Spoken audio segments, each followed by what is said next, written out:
As a medical assistant, you will need to know how to draw and collect blood samples. This procedure can be referred to as both venipuncture and phlebotomy. In this video, I'll be using the term venipuncture, and I'll first walk you through some important principles and considerations behind the procedure.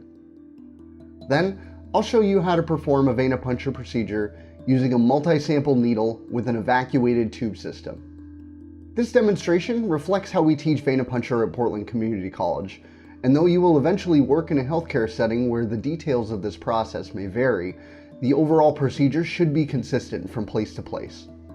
Before we get into the details, let's talk about 3 overarching considerations that are key to any venipuncture procedure. The first consideration is safety, and that includes the safety of everybody involved. The second consideration is patient experience. The goal here is for the patient to have a comfortable and supported experience throughout the procedure. And the third overarching consideration is specimen viability.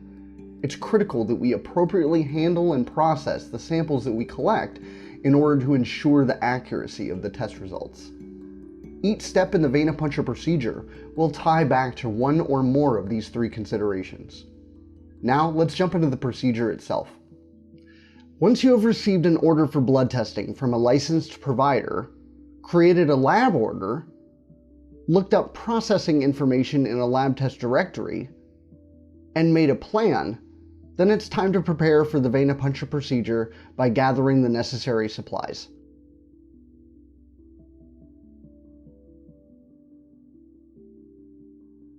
The supplies needed will include a tourniquet,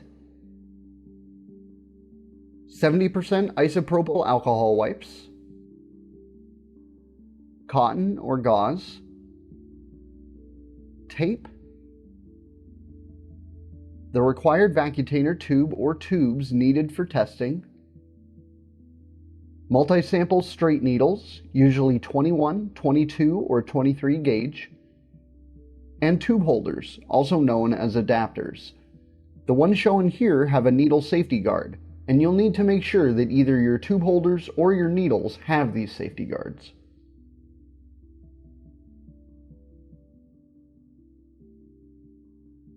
Additional supplies include a biohazardous sharps container, a lab order, a specimen transport bag, hand sanitizer, and disinfectant wipes.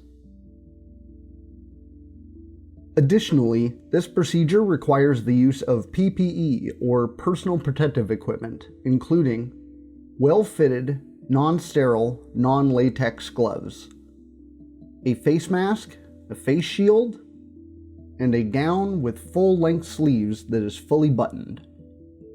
As disease prevention methods evolve, so will required protocols for PPE use. Once you are prepared to perform a venipuncture procedure and are face-to-face with the patient, you should always start with these 3 initial steps. Step number 1 is self-introduction. To be patient-centered, greet them warmly, let them know your name and preferred pronouns, and tell the patient what you're there to do. Hi, Elena? Hi. Hi, my name's Steven. I use he, him pronouns, and I'm here to draw your blood. Great. How are you doing today? Oh, not too bad. Fantastic. Well, step number 2 is verify. Verify that you have the right lab order for the right patient by having the patient state their full name and date of birth, and then confirming this on the lab order. Well, before we go further, I'd like to verify that I have the right order. Could you please verify your full name and date of birth, please? Yeah, Alena Fehr, 7/30/88. Fantastic, that's what I have here. Step number 3 is cleanse. Don gloves and clean the surface that the patient's arm will be resting on with a disinfectant wipe. You'll notice that I'm using this preparation time to ask Alena some important questions. So how do you generally do with blood draws, Alena? Not too bad. Okay, great. I also remove and dispose of my gloves and wipe at this time. And then I use hand sanitizer in front of Alena so she knows that my hands are clean. Do you have an arm preference? Usually I think this one. Okay, fantastic. All right. First step is I'd like to put on a tourniquet. Okay. The next stage of the procedure is to tie the tourniquet. Tying a tourniquet widens the superficial veins in the antecubital space. This makes locating veins easier, which helps make the draw easier. Tourniquets should be tied approximately 3 to 4 inches, or about 4 fingers width, above the crux of the elbow. The tourniquet should be tied flat. Avoid rolling the tourniquet since this can be painful for the patient. Place the tourniquet behind the upper arm, grasping on either side, and pull to the front and cross into an X.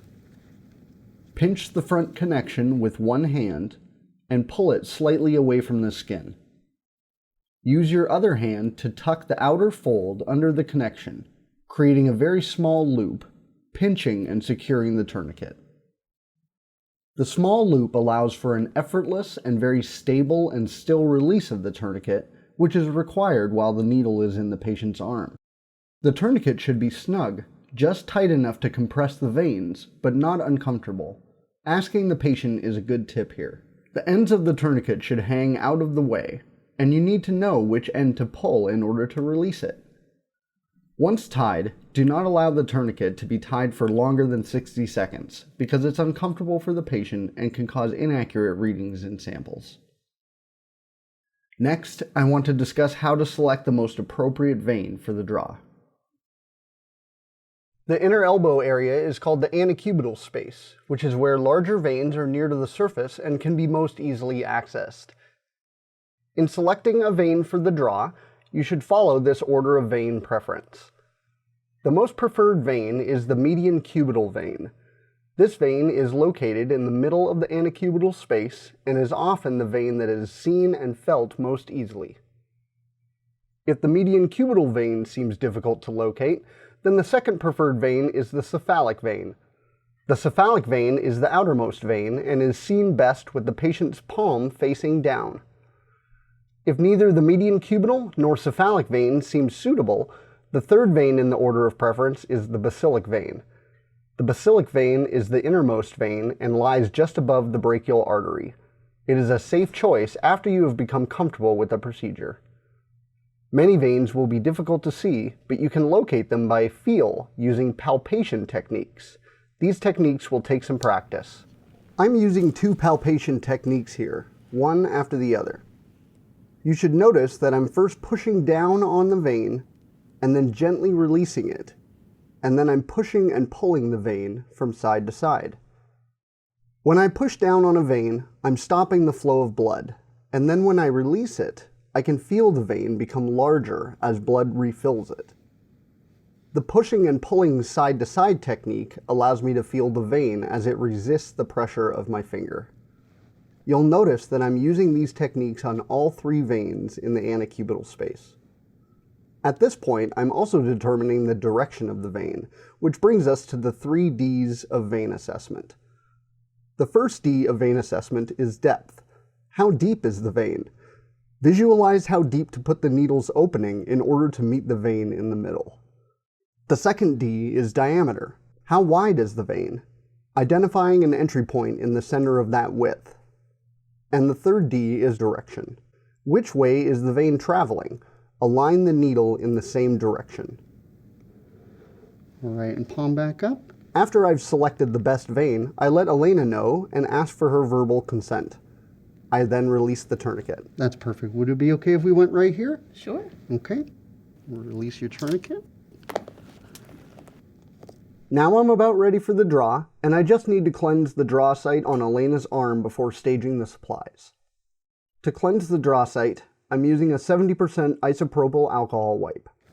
And I'm going to wash the site. Okay. This might feel a little cold. I'm starting at the center and then circling outward. Next, I stage my supplies. I'll need a multi-sample straight needle, a tube holder, cotton, and the required tubes. Keeping the needle cap on, I assembled the needle and tube holder. I'm planning to hold the needle in my right hand, and so I'm putting it next to Alena's arm on my right hand side. I place the cotton and tubes on the opposite side, my left side, since this hand will be free during the draw. I then don well-fitted, clean gloves. Now I'm ready to perform the blood draw.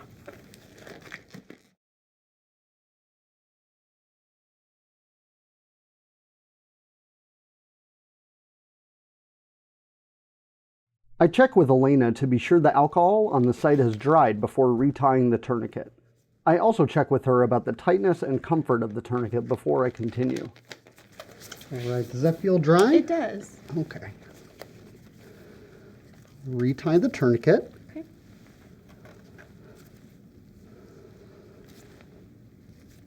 Perfect. Does that feel okay? Yeah. Okay. I now uncap the needle and inspect the bevel for any burrs or damage. From this moment on, I'm being very careful to maintain constant positive control of the needle. I need to be aware of the position of the tip of the needle at all times throughout the procedure and until I've closed the needle safety guard after the draw.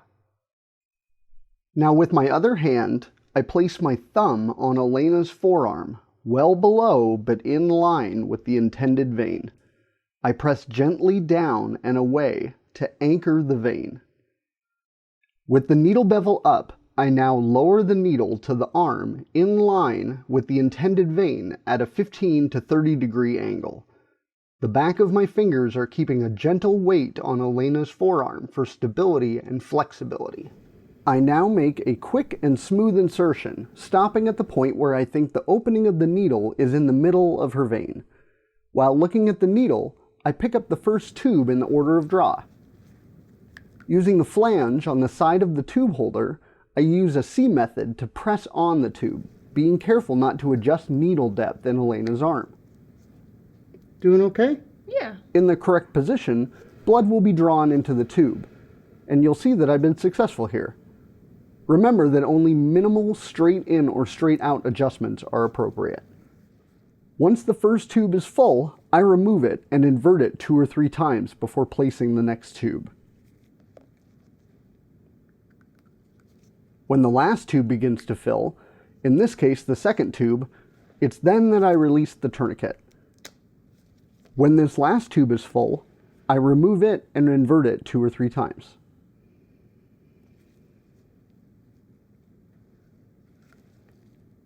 With my free hand, I now pick up the cotton and hover over the site. I quickly remove the needle at the same angle as I inserted it and immediately push down on the site with cotton.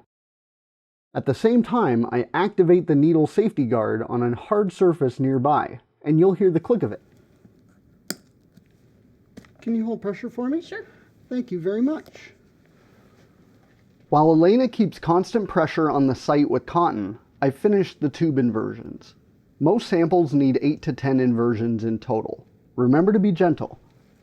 I label the tubes in front of Alena.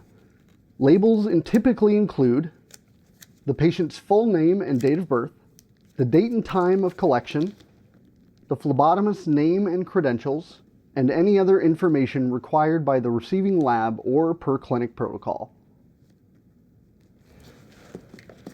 Okay. May I take another look at the site? Sure. Next, I recheck the site to make sure bleeding has stopped. Looks great. I put on fresh cotton with some tape, but not before checking for tape allergies or preferences with Alena. Are you okay with tape? Yeah. Okay. Now that Alena's part in this is done, I excuse her and thank her. She did all the hard work since she's the one that got poked. Thank you very much, Alena. You were great. Have a wonderful day, and we'll get a hold of you as soon as we get those test results in, okay? Great, thank you. Have a wonderful day. With gloves still on, I cleanse the entire area with disinfectant wipes and then prepare the specimens for processing. Once the specimens have been processed, I remove my gloves, wash my hands with soap and warm water, and then will return to my workstation to document the procedure in the patient's medical record. Now that we've gone step by step through the procedure, let's watch it without interruption. Hi, Alena? Hi. Hi, my name's Steven. I use he, him pronouns, and I'm here to draw your blood. Great. How are you doing today? Oh, not too bad. Fantastic. Well, before we go further, I'd like to verify that I have the right order. Could you please verify your full name and date of birth, please? Yeah, Yeah, Alena Fehr, 73088. Fantastic. That's what I have here. I'm going to give your table a little wipe down here. Okay.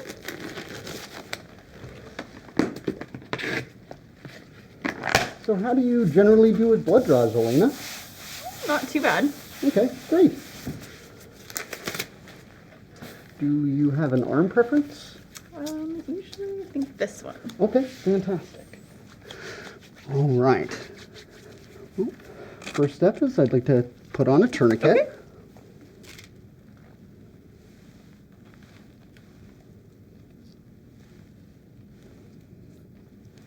Fantastic. Does that feel okay? Yeah. Okay.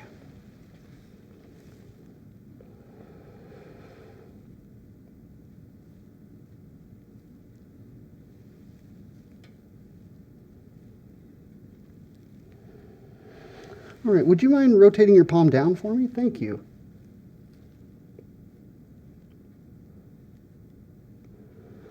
All right, and palm back up.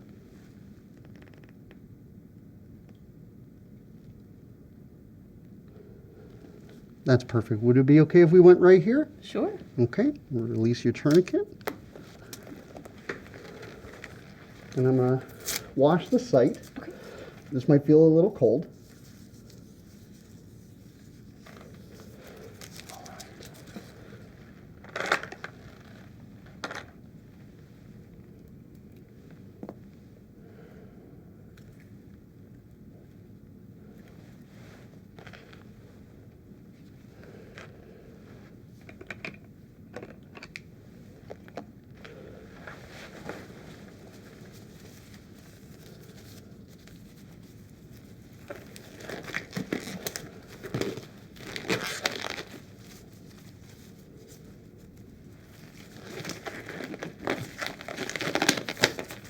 All right, does that feel dry? It does. Okay. Retie the tourniquet. Okay.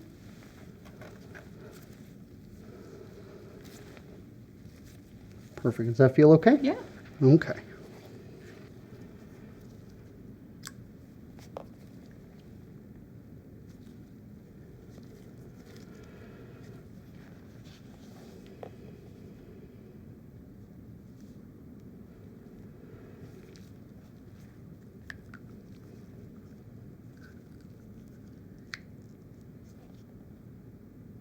Doing okay? Yeah.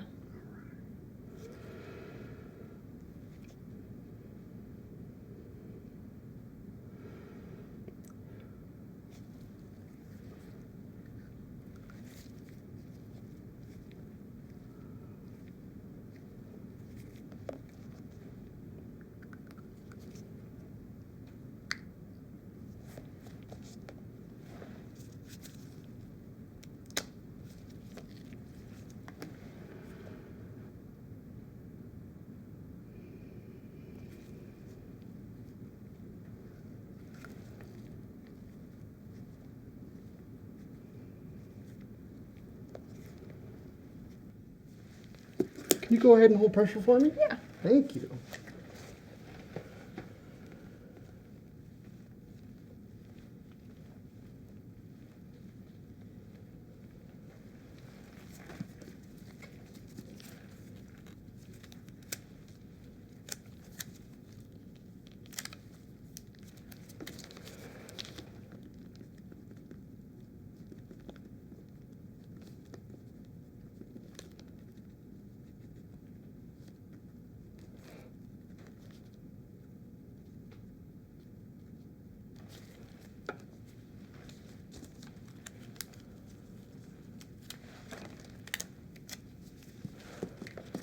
Okay. May I take another look at the site?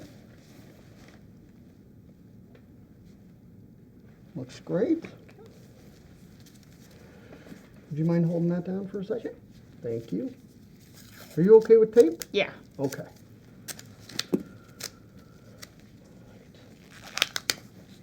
All right. Thank you very much, Alena. You were great. Have a wonderful day, and we'll get a hold of you as soon as we get those test results in, okay? Great. Thank you. Have a wonderful day.